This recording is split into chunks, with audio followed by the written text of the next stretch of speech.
होगा कि इस शो का प्रेमिस था दो भाई फिनियस एंड फर्ब जो स्टेप ब्रदर्स थे और उनकी बहन। ये दोनों भाई समर वेकेशन में कुछ ना कुछ बढ़िया करामाती सा माइंड ब्लोइंग सा करते थे और जैसे ही उनकी बहन चाहती थी कि उनकी मम्मी उनको देखेगी ये क्या शैतानियां कर रहे हैं, वो मैजिकली डिसअपीयर हो जाता। बट क्या तुमने कभी सोचा है कि ऐसा क्यों होता था?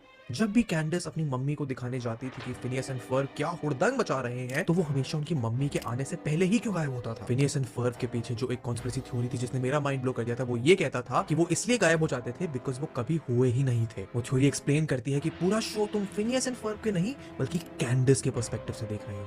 कहा जाता है ऐसा इसलिए होता था क्योंकि कैंडिस पूरी तरह से दिमागी हालत में ठीक नहीं थी।